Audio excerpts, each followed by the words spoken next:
आज ज़मानत मिल गई लेकिन रिहाई कल, ये मैंने आपको अपडेट दिया। अब आते हैं सीधे आज की कहानी के ऊपर। कई कहानियाँ ऐसी होती हैं जो हैरान कर देती हैं, कई कहानियाँ ऐसी होती हैं जिनका कोई सिर पैर नहीं होता, कई कहानियाँ ऐसी होती हैं जिनके लिए कानून में कोई जगह नहीं होती, लेकिन हालात ऐसे बनते हैं कि कानून को भी मानना पड़ता है उन चीज़ों के बारे में जो चीज़ उन्हें दिखाई भी नहीं दे रही है। लेकिन वो ऐसी चीज़ जो किसी न किसी तरीके से कानून चूँकि सबूतों और गवाहों के आधार पर आगे बढ़ता है, तो वैसी चीज़ें, वैसे सबूत, वैसे गवाह अगर कोई पैदा कर दे, वो शख्स जिसका कोई वजूद नहीं है, तो फिर कानून भी मानता है। अमेरिकी पुलिस के इतिहास में ये वो केस है जिसमें उस वक्त के जितने डिटेक्टिव थे या पुलिस वाले थे, ना चाहते हुए भी उन्हें मानना पड़ा और कहना पड़ा कि हाँ, ये एक मर्डर का ऐसा केस है जिसे एक भूत ने सॉल्व किया, जिसे एक आत्मा ने सॉल्व किया। और चूंकि उसके इतने सारे कनेक्टिंग एविडेंस थे कि ये पुलिस को मानना पड़ा। कानून आमतौर पर इन चीज़ों को नहीं मानती, लेकिन ये वो केस है जिसको न सिर्फ कानून बल्कि खुद पुलिस ने माना कि इस केस में तो वो हार गए थे, उन्हें कोई सुराग नहीं मिला, लेकिन कैसे एक आत्मा ने इस केस को उसके अंजाम तक पहुंचाया। पूरी कहानी कुछ यूँ है। टेरेसिटा बासा नाम की एक लड़की जिसका जन्म फिलीपींस में हुआ, अच्छे घर से ताल्लुक़ था इसका, परवरिश भी अच्छी हुई, पढ़ाई लिखाई वहीं हुई, फिर हायर एजुकेशन के लिए इसने अमेरिका जाने का फ़ैसला किया। टेरेसिटा बासा के माँ बाप ने भी उसके इस फैसले में उसका साथ दिया और वो अब फिलीपींस से सीधे पहुंच जाती है अमेरिका, शिकागो। शिकागो में जाने के बाद वो वहाँ से मास्टर्स करती है म्यूज़िक में। म्यूज़िक में का शौक़ था उसे, पियानो बजाने का शौक़ था, तो मास्टर्स की डिग्री लेती है म्यूज़िक में। लेकिन फिर उसे लगता है कि सिर्फ म्यूज़िक से काम नहीं चलेगा, कुछ और करना है, तो मेडिकल एजुकेशन की तरफ रुख करती है और रेस्पिरेटरी थेरेपिस्ट के तौर पर वो अपनी पढ़ाई पूरी करती है और एक हॉस्पिटल के साथ भी जुड़ जाती है। शादी उसने की नहीं टेरेसिटा ने, हालांकि उसके एक बॉयफ्रेंड थे कुछ, लेकिन बात शादी तक नहीं गई। तो वो तन्हा थी, अकेली थी, लेकिन खुश थी। कहानी है 1977 की, यानी कि आज से करीब 44 साल पहले की। तब टेरेसिटा की उम्र लगभग 47 साल, 47 ईयर्स की हो चुकी थी। वो शादी की नहीं थी, हॉस्पिटल में वो अपना काम कर रही थी एक थेरेपिस्ट के तौर पर, और बाकी टाइम जिस अपार्टमेंट में जहाँ वो रहती थी उसके इर्द गिर्द जो बच्चे रहते थे उनको वो पियानो सिखाती थी। खुश मिजाज थी मगर दोस्त बहुत कम थे, लेकिन ज़िंदगी ठीक ठाक चल रही थी। 21 फरवरी 1977 1977 शाम के करीब 7:30 बजे टेरेसिटा अपने एक दोस्त को फ़ोन करती है, जिस दोस्त का नाम था रूथ लॉयब, और अक्सर वो उससे बात करती थी। उस गिने चुने दोस्तों में से एक रूथ भी था। तो बात करते करते करीब 15-20 मिनट बात होती है, उसका अचानक टेरेसिटा अपने दोस्त से कहती है कि आज उसके घर पे एक गेस्ट आने वाला है, तो मैं फ़ोन रखती हूँ, मुझे कुछ ज़रूरी काम है वो निपटा लूँ। रूथ उससे पूछता नहीं है कि कौन दोस्त आने वाला, फ़ोन कट जाता है, फ़ोन रख दिया जाता।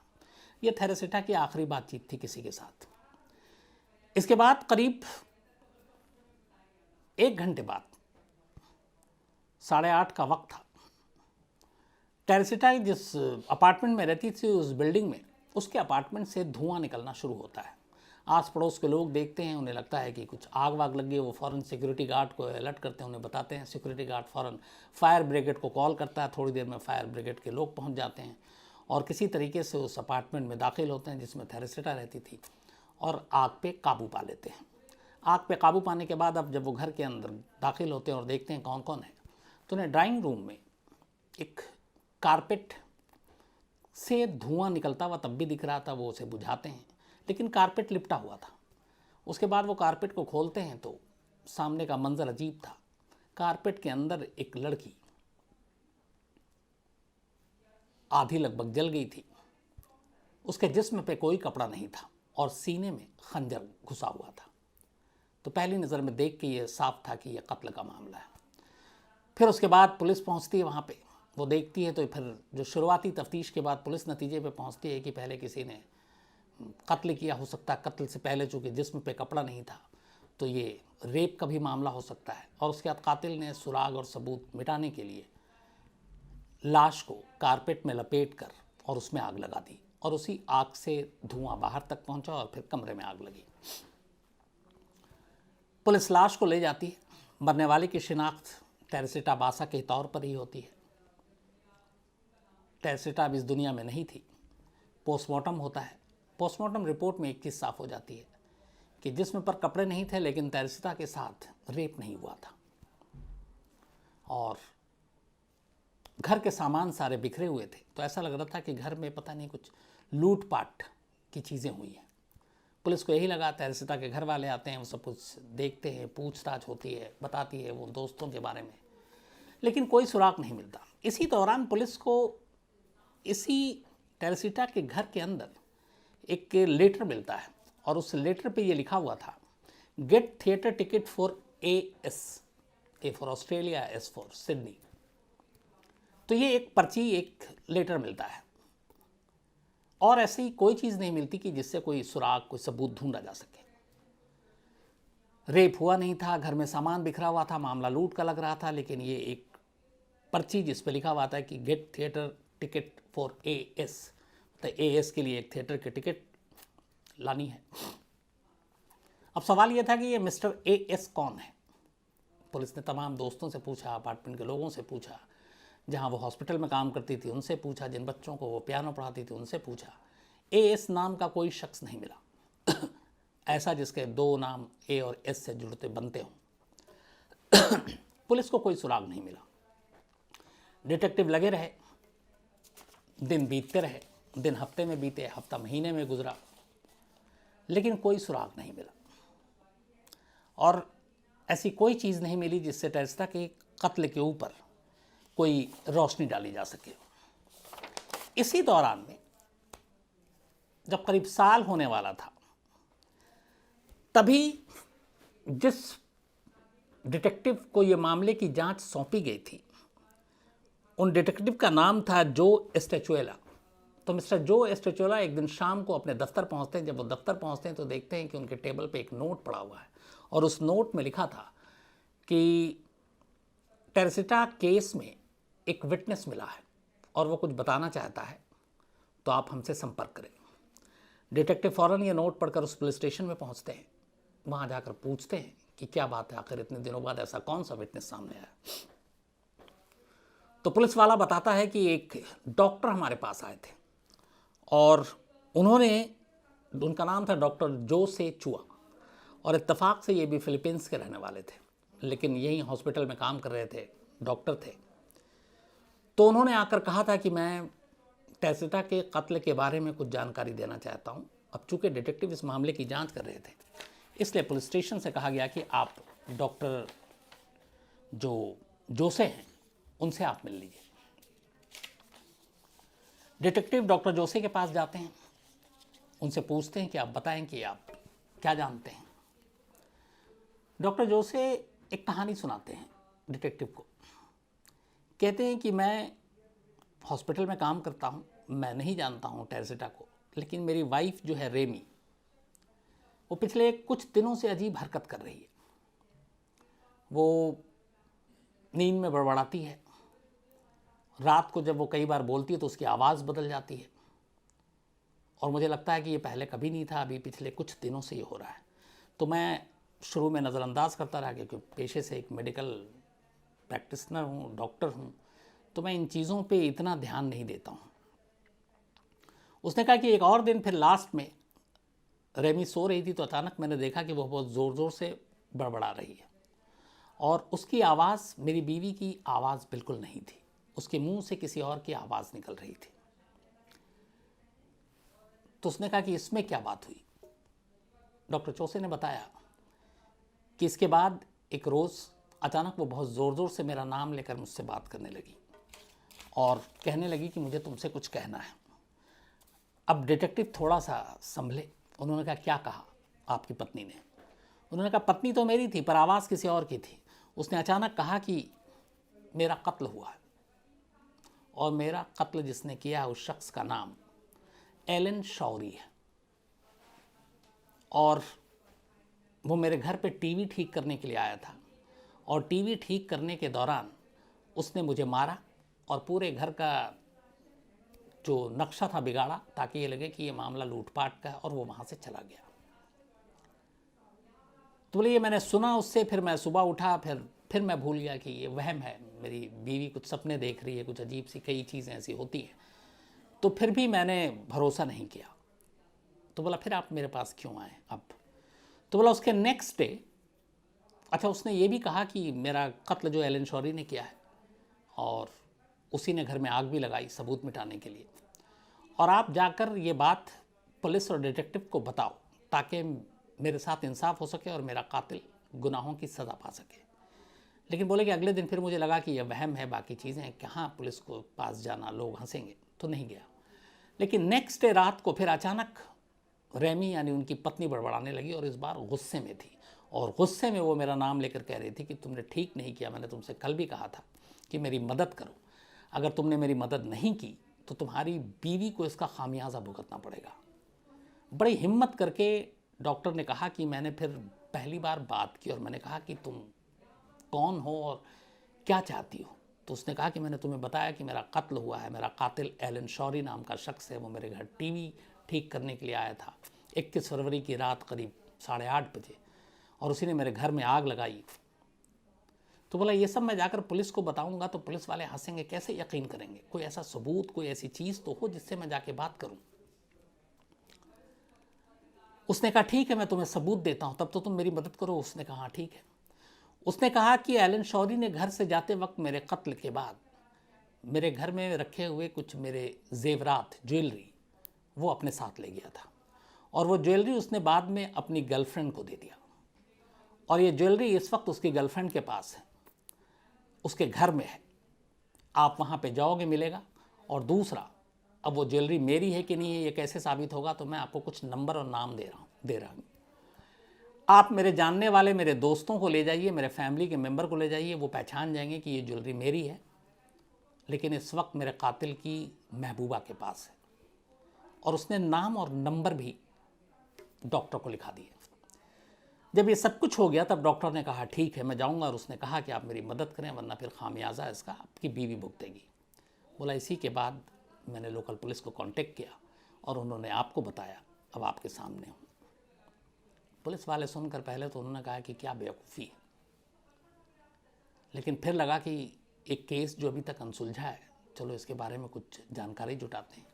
तो अब यहाँ 2-3 क्लू मिला। पहला तो ये था कि उस घर में पर्ची मिली थी जिस पर ए और एस लिखा हुआ था, तो ये मिस्टर ए एस की पहली क्या थी? अब यहाँ पे जो डॉक्टर नाम बता रहा है, जो टेरेस्टा मतलब खुद उसकी आत्मा बता रही है डॉक्टर की बीवी की मुंह से, वो अपने कातिल का नाम बता रही है Alan Shourie, A for Alan, S for Shourie, यानी ए एस की पहली तो बूझ गई। दूसरा, अब ये पता किया गया कि क्या उस अपार्टमेंट में टीवी में कुछ प्रॉब्लम था, टीवी को ठीक करने के लिए आया था, क्योंकि उसने कहा कि टीवी ठीक करने के लिए आया था और उसने फिर मेरा कत्ल कर दिया। तो पता चला कि हाँ, उस वक्त सीसीटीवी कैमरा और ये सब तो होता नहीं था, कि टेरेस्टा का टीवी ख़राब था और उस दिन वो टीवी ठीक करने के लिए आया था और टीवी फिर ठीक भी हो गया। तो अब ये दूसरी चीज़ हुआ कि नहीं, इसने सही कहा कि टीवी ख़राब था और टीवी ठीक करने आया था। अब जब ये दो चीज़ें मिली तो पुलिस के कान खड़े हो गए। उन्होंने कहा यहाँ तक तो बात बिल्कुल सही है। अब तीसरी और सबसे अहम चीज़, उसने बताया कि मेरे जेवरात मेरा कातिल अपने साथ ले गया था और उसने अपनी गर्लफ्रेंड को दे दिया और इस वक्त उसकी गर्लफ्रेंड के पास है। अब पुलिस ने एलन शौरी का पता लगाया, आसानी से मिल गया। पता चला एलन शौरी उसी हॉस्पिटल में काम करता था जिसमें टेरेस्टा करती थी। एलन शौरी के पास पुलिस ने जाकर कुछ ये नहीं बताया कि वो क्यों आए, क्या करना। उसने सिर्फ पूछा कि आपकी कोई गर्लफ्रेंड है? बोला हाँ है। उसने कहा वो कहाँ रहती है? पता बताया। पुलिस वाले उस गर्लफ्रेंड के घर पहुंचते हैं, जाकर उससे कहते हैं कि हाल में आपको एलन शौरी ने कोई जेवर दिया है, गिफ्ट किया है, ज्वेलरी। गर्लफ्रेंड चौंक जाती है, कहती है हाँ उसने मुझे अभी गिफ्ट किया है। तो बोले आप दिखाएंगे? वो दिखाती है। अब पुलिस वालों को मालूम नहीं कि ये जेवर नया है या फिर वाकई टेरेस्टा का है। पुलिस वाले अब टेरेस्टा के 2-3 जानने वालों को बुलाते हैं जो उसके दोस्त थे, उनमें एक फैमिली मेम्बर भी, और वो जेवर उनके सामने रखते हैं। वो सारे पहचान जाते हैं कि टेरेसिटा के ही जेवर है। अब पुलिस के पास शक की कोई गुंजाइश नहीं थी, सीधे वो एलन शौरी को अरेस्ट कर लेती है। उसके बाद एलन शौरी को बताती है, अब एलन शौरी भी इधर कि ये कैसे। लेकिन अब यहाँ पे एक मामला ये फंस गया कि एलन शौरी को उठा तो लिया, लेकिन एक आत्मा गवाही दे रही है खुद टेरेसिटा की, और वो एक डॉक्टर की बीवी के मुंह से बोल रही है सारी चीज़ें। कानून में आत्मा की गवाही नहीं चलती। अब आत्मा ने कहा कि वो एक टीवी ठीक करने आया था, ये भी ठीक है, एएस नाम था, एलन शौरी नाम था, वो भी ठीक था, जेवर उसकी बीवी के पास थे, ये भी ठीक था। लेकिन यहाँ पे अब एलन शौरी के वकील ने ये मुद्दा उठाया कि हाँ, इसने चोरी की है लेकिन कत्ल नहीं किया, इसने जेवर चुराए। और इसने जेवर तब चुराए जब टेरेसिटा जिंदा थी, और उसके ज़िंदा रहते हुए उसके अपार्टमेंट से ये निकल गया। इसलिए कत्ल का इल्ज़ाम नहीं, चोरी का इल्ज़ाम आप इस पर लगा सकते हैं। अब इसको लेके पुलिस के पास कोई सबूत नहीं, क्योंकि कत्ल के वक्त कोई चश्मदीद नहीं जिसने देखा हो एलन शौरी को। पुलिस फिर फंस गई। अब ऐसे में उसको ज़्यादा दिन तक हिरासत में नहीं रख सकते थे, इसलिए पुलिस को मजबूरन एलन शौरी को छोड़ना पड़ा। छोड़ने के बाद अब पुलिस 3-4 चीज़ें हैं, सब कुछ है, लेकिन और कोई पुख्ता सबूत नहीं है, क्या करे। अब इस दौरान में जैसे ही एलन शौरी को छोड़ा, एक रोज़ डॉक्टर की वाइफ के ऊपर टेरेसिटा की आत्मा ने पूरी तरह से कब्जा कर लिया, और उसने बाकायदा ये बताया कि मुझे किस किस तरीके से 21 फरवरी की रात को उसने मारा था, मुझे ऐसे उठाया, टीवी वहाँ पे, ये सारी चीज़ें। डॉक्टर ने कहा मैंने आपकी सारी मदद की, लेकिन अब मैं क्या करूँ। उसको पकड़ा भी, लेकिन इसके आगे के सबूत कहाँ से लाए, और तुम्हारे बयान आत्मा जो जिंदा नहीं है कानून मानता नहीं है। कहते हैं इस पर टेरेसिटा की आत्मा बहुत ही गुस्सा हो गई, और इसके बाद जो जो लोग इस केस से जुड़े थे अब वो उनको तंग करने लगी कि मुझे इंसाफ दिलाओ। अब जब ये सारी चीज़ें हुई, उसके बाद पुलिस की फॉरेंसिक सारी टीम फिर से लगी। फिर इसके बाद शुरुआत में कानून को भी लगा कि बेशक एक आत्मा ये सारी चीज़ें बता रही है, लेकिन टीवी ठीक करने के लिए वो गया, उसने चोरी की भी बात मानी, जेवर उसके गर्लफ्रेंड के घर से मिला, तो सिर्फ कत्ल को कैसे नज़रअंदाज किया जा सकता है। तो पुलिस ने कत्ल भी एलन शौरी के ऊपर लाद दिया, और उसके बाद दोबारा उसको अरेस्ट किया और मुकदमे की कार्रवाई शुरू की। अब मुकदमा चला, और यह अनोखा मुकदमा था, क्योंकि पूरा मुकदमा बेस था एक आत्मा की गवाही पर, जो एक डॉक्टर की पत्नी के रूप में सामने रखे जा रहे थे। तो सबूत था नहीं। ट्रायल शुरू हुआ, बड़ी बहस हुई, और इस वक्त वो अमेरिका के तमाम न्यूज़पेपर में ये सुर्खियाँ थी, ये ट्रायल। जूरी मेंबर थे बहुत सारे, जूरी मेंबर भी बढ़ गए आखिरी में फैसले में। उन्होंने कहा कि बाकी ठीक है कि इस डॉक्टर की पत्नी के अंदर जो भी आत्मा थी, एक तो हम मानते नहीं कानून में, लेकिन उसकी निशानदेही पे जेवर भी मिले, ये भी पता चला कि टीवी ख़राब था, टीवी ठीक किया गया, सब कुछ, लेकिन कातिल साबित करने के लिए पुख्ता सबूत नहीं है। तो इसीलिए जूरी की राय बढ़ गई, और ट्रायल में एलन शौरी बरी कर दिया गया। अब बरी हो गया, कहानी यहाँ ख़त्म नहीं हुई। बरी होने के बाद अब कहते हैं कि टेरेसिटा बासा, अच्छा, उसने अपना जुर्म अदालत में कबूल भी नहीं किया। उसने कहा मैंने जेवर चुराए, कत्ल नहीं किया, सबूत था नहीं, आत्मा की गवाही मानी नहीं आती, वो बरी हो गया। ट्रायल ख़त्म हुआ, यानी कि ट्रायल में बरी हो गया। अब उसको जेल से आज़ाद किया जाना था एलन शौरी को, लेकिन कहते हैं कि जब आज़ाद किया जाना था उससे कुछ घंटे पहले अचानक एलन शौरी बदल गया, और उसने डिटेक्टिव को बुलाया, और बाकायदा जो कानून के उसके वकील और वो लोग थे, और उनके सामने उसने कन्फेस कर लिया।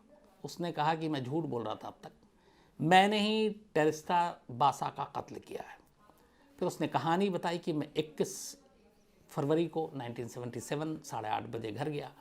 अक्सर हमारी मुलाकात हॉस्पिटल में होती थी टेरेसिटा से, और जब भी उसके घर में कोई इलेक्ट्रॉनिक सामान गैजेट ख़राब होता था तो मुझे ही बुलाती थी, तो मैं उसके घर पे जाके ठीक कर देता था, बदले में हम कॉफ़ी पी लेते थे या कुछ ऐसा ही। तो उस दिन भी उसने दिन में मुझे कहा था कि मेरा टीवी ख़राब है, तो मैंने कहा ओके, मैं आके बना दूंगा। 8:30 बजे उसने मुझे बुलाया था। जब मैं गया और मैंने टीवी बनाया, उसके बाद बोला कि मेरी नीयत ख़राब हो गई, मुझे पैसों की ज़रूरत थी, और मुझे ये पता था कि इसके पास पैसे होंगे शायद, कैश और जेवर। पर घर में कोई कैश वैश था नहीं। तो बोला फिर मेरी नज़र जेवर पे पड़ी, लेकिन मैं जेवर चुराता उससे पहले मैं पकड़ा गया और तहसीलदार ने मुझे चोरी करते हुए रंगे हाथ पकड़ लिया। मुझे लगा कि अब बदनामी होगी, तो मैंने गुस्से में पहले उसका गला दबाया और फिर खंजर उसके सीने में उतारा। फिर उसके बाद ये लगे कि चोरी नहीं है बल्कि ये एक रेप का केस है, तो इसलिए मैंने तहसीलदार के सारे कपड़े उतार दिए, फिर उसको कारपेट में लपेट कर कारपेट में आग लगा दी ताकि सारे सबूत ही नष्ट हो जाएं, और फिर मैं वहाँ से निकल गया। ये सारी बातें एलन शौरी ने अचानक जब ट्रायल में उसको लगभग बरी कर दिया गया, कन्फेस कर लेता है। इसके बाद रीट्रायल होता है। चूँकि वो अपना जुर्म मान चुका था और वो एक बदला हुआ इंसान नज़र आ रहा था, तो रीट्रायल में वही जूरी एलन शौरी को टेरेसिता बासा के कत्ल के इल्ज़ाम में 20 साल की सज़ा सुनाती है और 20 साल तक वो जेल में रहता है। इसके बाद कहते हैं कि एक नई कहानी आई, वो ये थी कि इसने पहली बार तो इनकार किया, लेकिन कहते हैं कि टेरेसिता बासा की आत्मा फिर जेल पहुंच गई थी और उसने एलन शौरी को तंग करना शुरू कर दिया और उसने कहा कि तुम एक्सेप्ट कर लो वरना तुम्हारा इसका खामियाजा भुगतना पड़ेगा। और ये उसी का असर था कि अचानक उसने सच बोला और अपना जुर्म कबूल कर लिया। बाद में इसको लेके बहुत सारे इंटरव्यू दिए गए वहाँ के पुलिस डिटेक्टिव की तरफ से। उन्होंने रिकॉर्ड पे कहा कि हम बिल्कुल आत्माओं को, भूत को नहीं मानते, लेकिन ये वो केस है जिसमें हम कह सकते हैं ऑफिशियली कि एक भूत ने, एक आत्मा ने इस केस को सुलझाने में हमारी मदद की, क्योंकि सारे सबूत, सारे चीज़ें एक आत्मा के ज़रिए हम तक पहुंची। इस केस को उस वक्त शिकागो की पुलिस ने जो नाम दिया था, वो नाम था वॉइस फ्रॉम द ग्रेव, मतलब कब्र से आवाज़। इसके ऊपर बाद में एक फ़िल्म भी बनी और उसका भी नाम वॉइस फ्रॉम द ग्रेव था और 1996 में ये फ़िल्म रिलीज़ हुई थी।